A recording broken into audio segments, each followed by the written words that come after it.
70,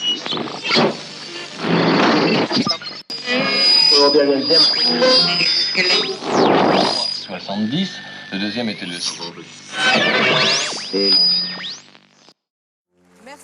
Merci infiniment.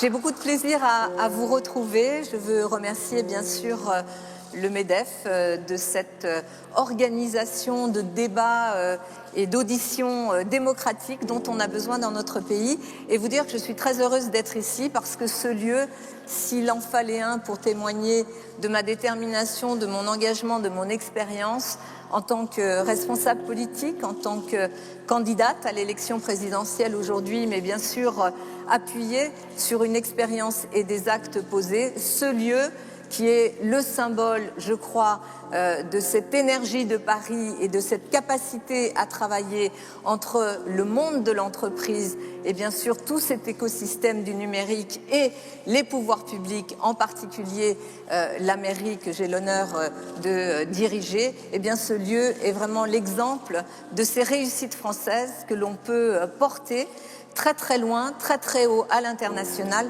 lorsque nous sommes en effet rassemblés. Je veux vous dire aussi que je suis là avec mon expérience de femme politique, de maire de cette capitale, de maire bâtisseuse. Oui, je considère qu'il faut bâtir, construire, créer des synergies entre le monde économique et le monde public, bien sûr avec les organisations syndicales et le monde social, pour donner le meilleur de nous-mêmes. Et quand nous le faisons, nous gagnons. Nous avons ensemble, et je veux ici, cher Geoffroy Roux de Bézieux et cher Dominique Carlac, le dire, nous avons ensemble porté avec les athlètes de notre pays cette grande ambition des Jeux Olympiques et Paralympiques, autre grande réussite qui montre à quel point, quand il y a des politiques déterminées, quand il y a une vision claire de l'avenir de notre pays avec le rôle que doit jouer le monde économique, et qu'il y a des pouvoirs publics qui ne sont pas dans une vision passéiste, centralisée ou bureaucratique, eh bien, on arrive à faire des très grandes choses qui sont efficaces pour l'emploi. Dans le programme qui est le mien pour cette élection présidentielle, tout d'abord, je veux commencer par la création de valeur. Je vous le dis très clairement, vous ne trouverez pas dans mon programme des vieilles recettes qui consistent à dire, eh bien, pour trouver des moyens nouveaux, il faut augmenter la fiscalité. Non, je suis partie d'un point de vue totalement différent qui est créons de la valeur. Créons de la valeur comment? Par le travail. Il faut réindustrialiser, il nous faut en effet remettre partout, sur tous les territoires, de l'activité avec du travail, avec des emplois, j'y reviendrai tout à l'heure, qui sont des emplois qui permettent aussi à nos concitoyens de vivre. Et pour cela, pour créer cette valeur, je propose 4 odyssées industrielles. Des odyssées industrielles, c'est quoi? C'est à l'image de ce que l'on a fait ici avec cette station F et avec Xavier Niel, c'est de s'investir ensemble, de faire converger les pouvoirs publics, le monde des entreprises, le monde syndical, le monde de la recherche, les étudiants, la jeunesse, pour porter 4 ambitions dans 4 domaines. La première des grandes odyssées que je veux porter, c'est l'odyssée sur la transition écologique et bien sûr en prenant appui sur les énergies renouvelables.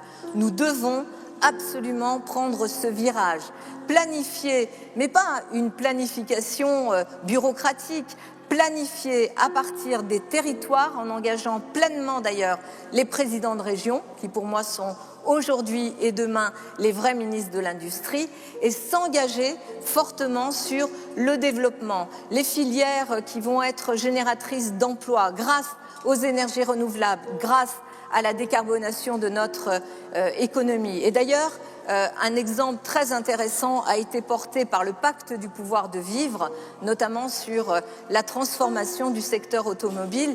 Mais nous devons, première grande odyssée, les énergies renouvelables. D'ailleurs, une odyssée qui, pour les territoires des Outre-mer, j'étais avec le MEDEF de Martinique et de Guadeloupe la semaine dernière, est quelque chose d'essentiel quant à justement le développement de notre économie à partir de ces territoires.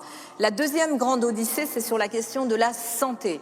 sur la question de la santé, parce que nous l'avons vu, notre dépendance a montré qu'il fallait réindustrialiser, remettre de l'activité, du travail partout en France pour sortir de cette dépendance, à la fois sur les médicaments, à la fois sur les matériels.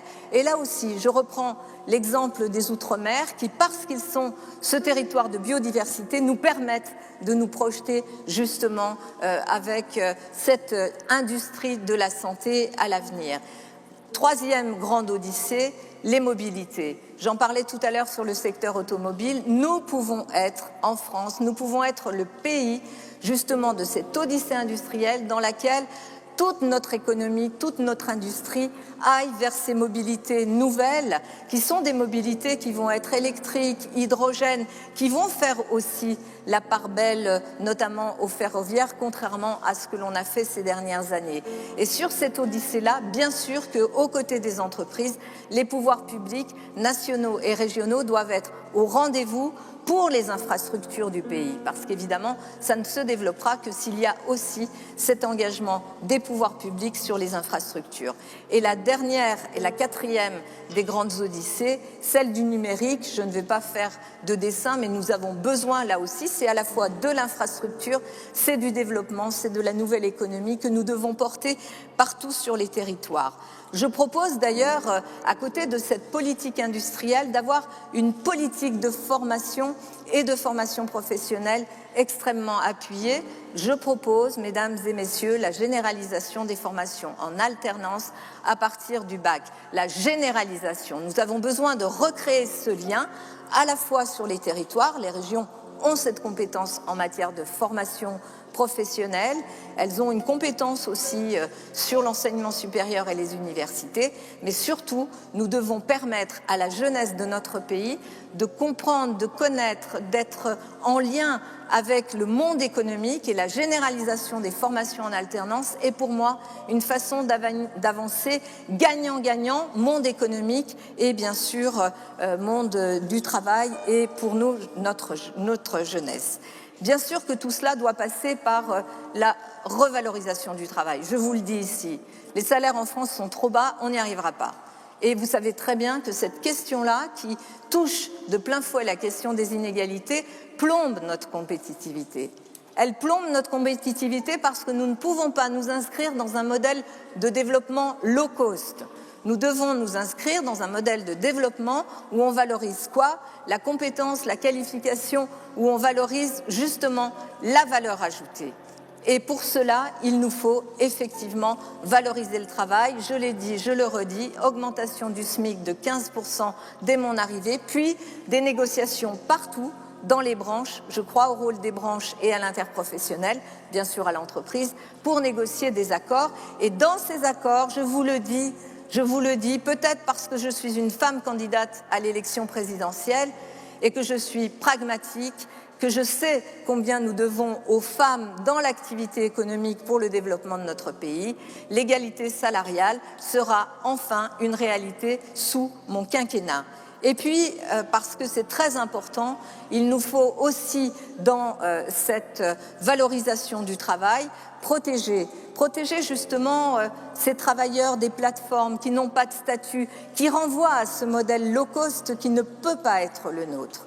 Et ces protections, elles doivent être là. Et puis, nous devons aussi, parce que ça c'est important, impliquer, associer, embarquer les salariés dans les décisions qui sont prises, les décisions des entreprises. Je suis pour la présence des salariés dans les conseils d'administration en augmentant leur présence, bien sûr en tenant compte de la taille des entreprises, mais je suis aussi pour que l'on puisse remettre au jour la participation des salariés au bénéfice de l'entreprise et que l'on revoie, que l'on modernise justement notre dispositif de participation et d'intéressement.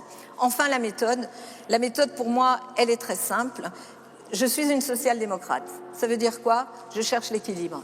Je cherche l'équilibre entre l'économie, le social, et je suis quelqu'un qui s'inspire du monde dans lequel on est.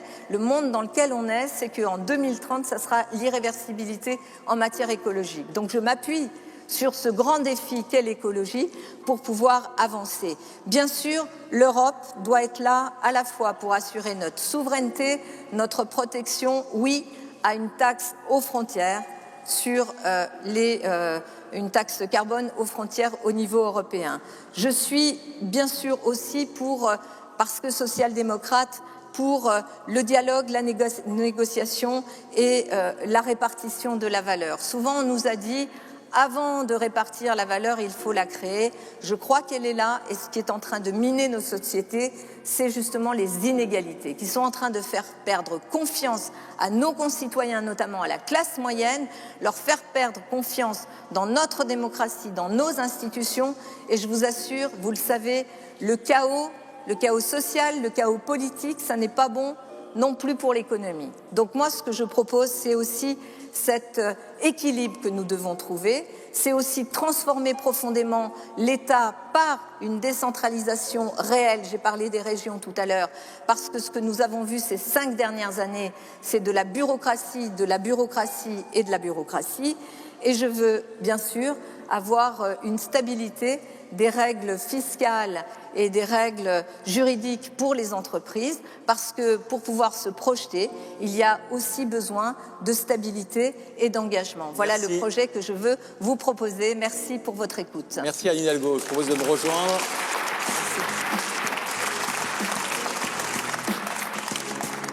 Bonjour madame, on va donc répondre aux questions de la salle, aux questions aussi des auditeurs et téléspectateurs. Vous pouvez toujours vous connecter sur laref.org et vous aurez accès à la plateforme de dialogue qui est relayée ensuite sur cette tablette. Et puis, si vous regardez BFM Business, il y a un QR code qui apparaît. Vous le flashez avec votre smartphone, vous avez l'habitude avec la pandémie, et là, ça vous enverra directement sur la plateforme pour poser votre question. On va commencer avec une première question, Anne Hidalgo, concernant ce que vous avez dit au départ de votre intervention sur votre volonté de créer de la valeur. Et vous avez dit une phrase importante, je ne vais pas augmenter la fiscalité pour trouver des moyens nouveaux, mais on va créer de la valeur par le travail. Or, me dit effectivement cet intervenant, dans votre programme, je crois que les chiffres sont exacts, vous proposez un ISF vert de 5 milliards d'euros et aussi d'augmenter l'impôt sur les grandes successions, ce qui pourrait rapporter 8 milliards d'euros. Est-ce qu'il n'y a pas une contradiction à annoncer 13 milliards d'euros de nouvel impôt alors que vous nous avez dit tout à l'heure que vous ne vouliez pas augmenter la fiscalité ? Je parlais notamment de la fiscalité des entreprises et de ce qui permet aux entreprises d'avancer. Par exemple, je ne changerai rien sur la question des impôts de production, mais je ne les allégerai pas plus parce qu'on a besoin aussi, disons-le par exemple sur les impôts de production, qui viennent pour beaucoup accompagner l'effort des collectivités locales en matière d'investissement et d'infrastructure. Il faut qu'on arrive à trouver le moyen aussi du financement de ces infrastructures. Mais je ne change pas cela, je ne touche pas la fiscalité aujourd'hui, l'impôt sur les sociétés. En revanche, oui, puisque le projet que je porte est un projet qui vise à rééquilibrer, à remettre de la justice dans un monde où les injustices, je le redis, sont en train de miner et notre pacte républicain et aussi notre pacte social. Donc oui, rétablissement de l'impôt sur les grandes fortunes, c'était, je pense, une erreur totale de le supprimer, parce qu'il aurait pu servir justement à alléger, à contenir l'augmentation de ces inégalités. Pour moi, le rétablissement de l'impôt sur la fortune en le fléchant sur notamment l'accompagnement de la transition écologique, c'est quoi ? C'est par exemple utiliser ces 5 milliards d'impôts sur la fortune pour par exemple financer l'accompagnement de ces mesures individuelles pour permettre une mobilité individuelle à des femmes et des hommes qui aujourd'hui, par exemple, habitent dans des territoires ruraux, ne peuvent pas acquérir un véhicule électrique ou hydrogène parce que c'est trop cher à l'achat.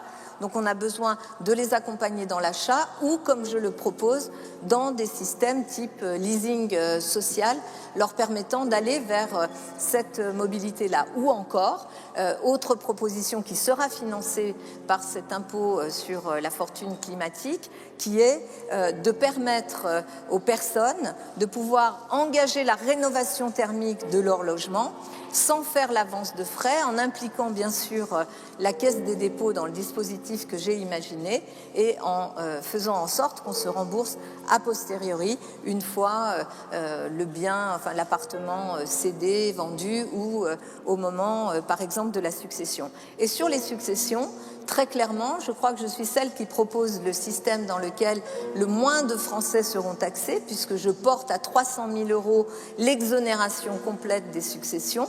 En revanche, effectivement, au-dessus, un barème, avec un barème qui va impacter les successions. Je parle des successions, évidemment, pour les particuliers, les successions de plus de 2 millions d'euros. Donc, il n'y a pas de paradoxe. Mais en revanche, notez que dans la proposition qui est la mienne, je fais une estimation autour de 10 milliards d'euros de gains pour notre pays, notre croissance, à partir de cette valorisation, de cette création de valeur. Et donc, je me suis située plutôt de ce côté-là que du côté de charges nouvelles ou de revenir à des systèmes antérieurs en ce qui concerne notamment la taxation des entreprises. J'ai beaucoup de questions sur la transition écologique. Oui. C'est vrai que c'est un débat qui vise notamment la gauche. Tout à l'heure, on a eu Fabien Roussel qui prône, vous le savez, la construction de nouveaux EPR. Vous êtes contre la construction de nouveaux EPR. J'ai par exemple cette auditrice ou auditeur ou téléspectateur qui nous dit délocaliser la pollution avec l'extraction de terres rares pour des véhicules électriques. Est-ce que c'est vraiment la solution écologique dont nous avons besoin? Et puis sur la transition, le rythme de la transition, est-ce que vous pensez avec des énergies uniquement renouvelables qu'on arrivera à décarboner aussi vite qu'on le ferait si on avait du nucléaire?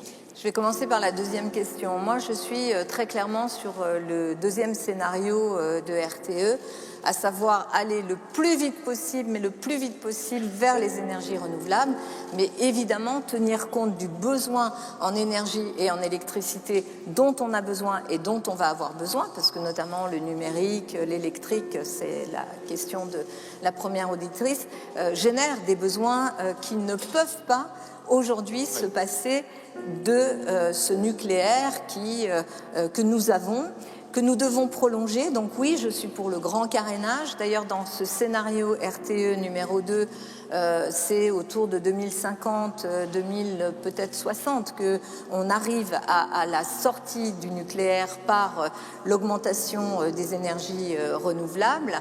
Je le dis ici devant des entrepreneurs. Bien sûr que je suis quelqu'un de très pragmatique et très soucieux, à la fois de la souveraineté énergétique de notre pays et du besoin de produire, d'avoir une économie qui crée de la valeur dans un monde décarboné et une valeur qui soit beaucoup plus quand même liée au bien-être de l'humanité qu'au bien-être de quelques-uns. Mais évidemment que dans cette projection-là, la question du nucléaire, elle doit être prise dans sa globalité. Le coût des déchets, le coût des terres rares, la rareté de l'uranium, qui nous rendra dépendants quand même, parce que ça n'existe pas chez nous, doit nous permettre de regarder le nucléaire, bien sûr comme cette énergie qui va nous permettre de passer le cap, et c'est beaucoup mieux que le charbon, disons les choses, mais qui n'est pas non plus ni sans risque, ni sans coût pour l'ensemble de notre économie. Et par ailleurs, se lancer dans ces odyssées, notamment sur les énergies renouvelables, c'est aussi se donner la possibilité pour les entrepreneurs que vous êtes d'être sur les marchés de demain. Les marchés de demain, ils sont là. Les marchés de valeur ajoutée de demain, ils sont du côté du monde décarboné. Ils ne sont pas, pour nous, même du côté du nucléaire. Le nucléaire français est un nucléaire qui sera utile à la France encore pendant quelques années, mais que personne ne va nous acheter. Les Américains, ils ont leur propre technologie, les Chinois, ils ont piqué la nôtre, et en Afrique, c'est pas là-dessus qu'on va créer le développement. Donc le développement des marchés d'avenir va se faire sur le terrain des énergies renouvelables et de cette économie décarbonée. Donc c'est ce virage-là qu'il faut prendre tout de suite. Si on s'enfermait dans un entêtement qui consiste à dire « oui, on fera du renouvelable », comme l'a fait Emmanuel Macron, c'est-à-dire qu'à l'arrivée, on est toujours à 19% dans le mixte énergétique, alors qu'on avait promis 32%. Si on continue comme ça, on va se fermer des opportunités mondiales sur des marchés qui sont les marchés à haute valeur ajoutée de demain, où l'excellence française doit être au rendez-vous. Et c'est maintenant qu'il faut prendre ce virage-là. Ce n'est pas dans 10 ans qu'il faudra se dire « Zut alors, en 2022, on aurait peut-être pu être un peu plus volontariste sur cette économie décarbonée. » Et ce que dit l'auditrice précédente... Sur les terres rares ? Oui, bien sûr, les terres rares sont un vrai sujet et on doit les intégrer. On ne peut pas considérer... D'abord, on en est dépourvu, donc on est dépendant. Et on n'a pas une capacité à avoir un approvisionnement en terres rares qui ne nous mette pas non plus en situation de fragilité. Donc ne nous bouchons pas les yeux, il nous faut aller vers un modèle plus sobre, mais un modèle dans lequel il y a de la création de valeur, dans lequel on mette dans mes odyssées industrielles, je mets la recherche, je mets les enseignants, je mets les universités au cœur de ce mouvement-là, parce qu'on a besoin d'eux aussi pour trouver ces solutions nouvelles, mais vraiment de prendre enfin le virage résolu et déterminé des énergies renouvelables.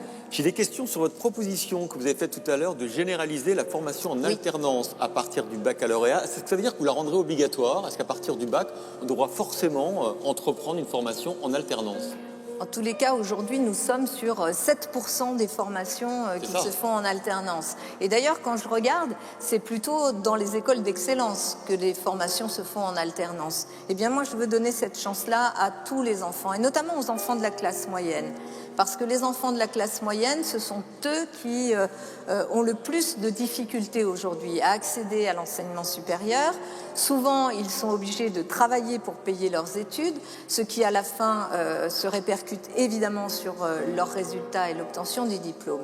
Et je pense que pour les entreprises, offrir la possibilité à un nombre de jeunes, je ne vais pas rendre obligatoire, vous savez, moi je crois plus à la force de l'impulsion, de la détermination, à se fixer des objectifs par la négociation nationale et par les négociations territoriales, parce qu'il faut impliquer les régions dans cette négociation-là, mais c'est une chance inouïe pour nos jeunes que de pouvoir se former, obtenir un diplôme, tout en ayant ce rapport au monde professionnel qui va leur permettre d'apprendre, de comprendre. C'est aussi une façon de dire qu'il y a plusieurs façons d'apprendre, d'acquérir des connaissances et des compétences, qu'on peut les valider, qu'on peut les valoriser et qu'à l'arrivée, elles ont la même valeur. La valeur de quelqu'un, c'est ce qu'il fait, ce qu'il entreprend, ce qu'il transforme, ce qu'il génère autour de lui.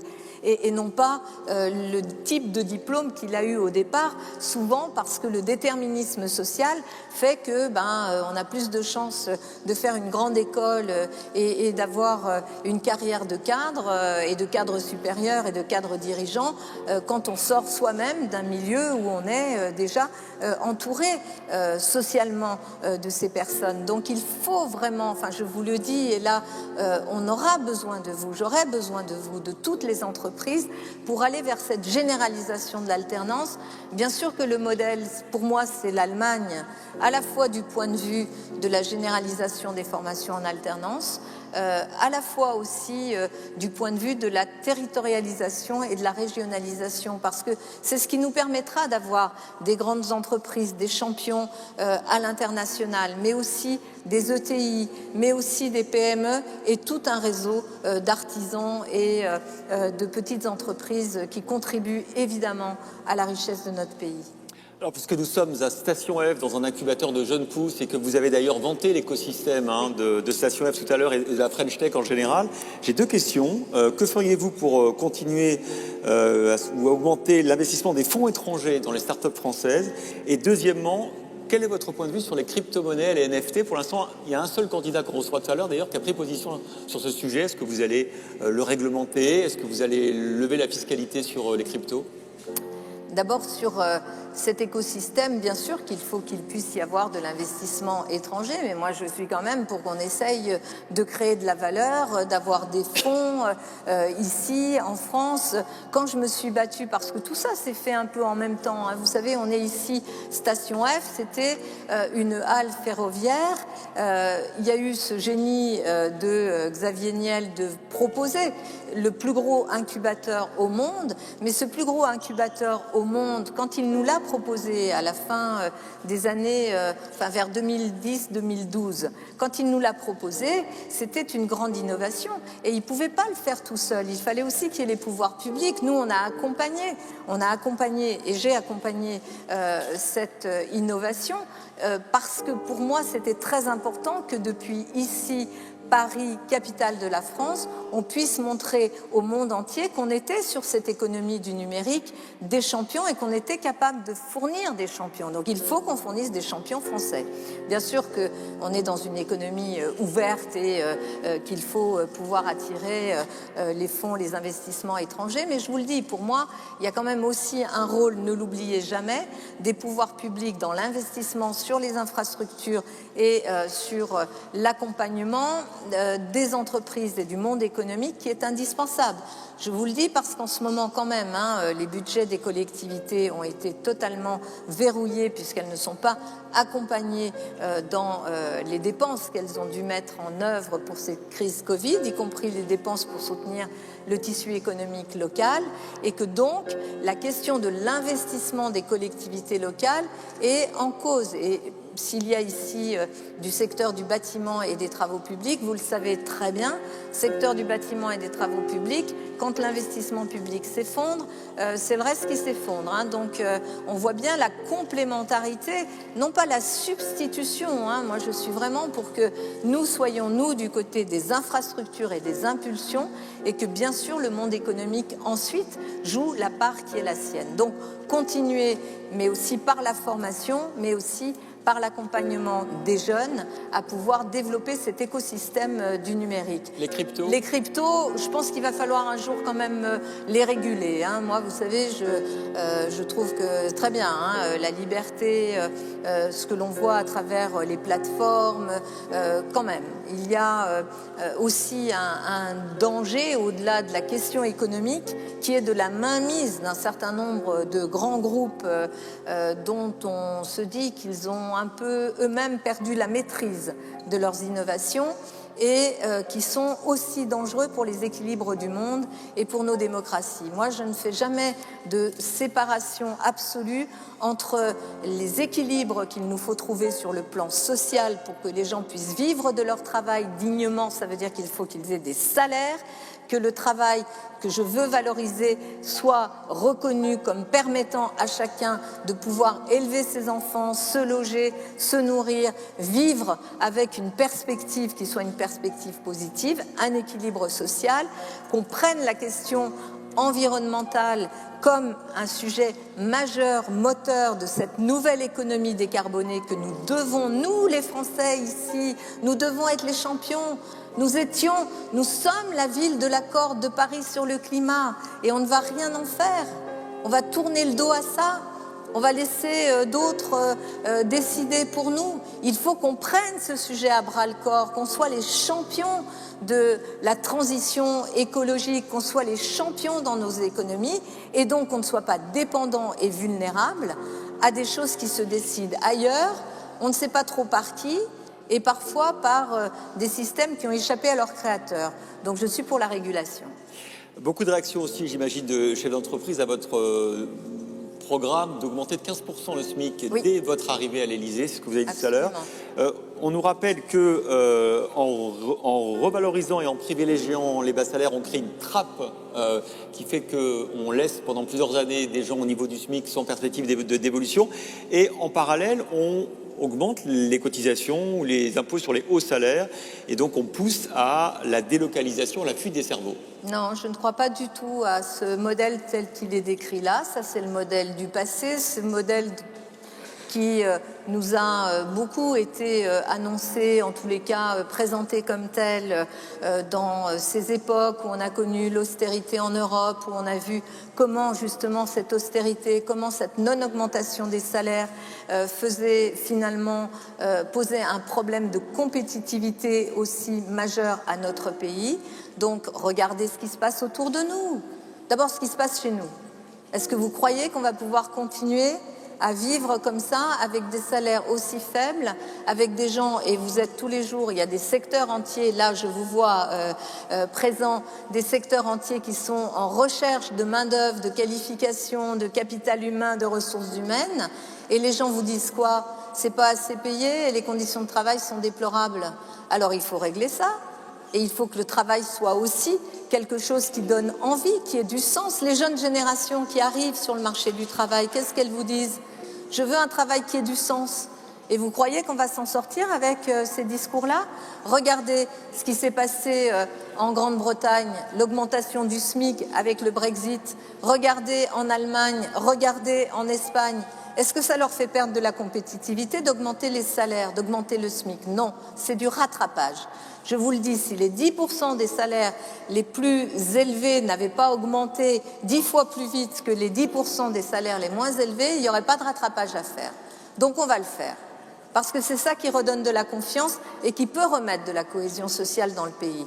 Et après, pour qu'il n'y ait pas de trappe à bas salaire, eh bien évidemment qu'il faut qu'il y ait des négociations de branches. Je crois au rôle de la branche. La branche, elle a été inventée par les partenaires sociaux pour réguler aussi les conditions de production et de dumping social dans un même secteur d'activité. Donc il faut aussi s'en souvenir. Et je crois aux négociations de branche, je crois à l'entreprise, mais surtout je crois à un système dans lequel on sort de cette idée que c'est par le low cost, par les bas salaires, qu'on va permettre à notre pays de s'en sortir.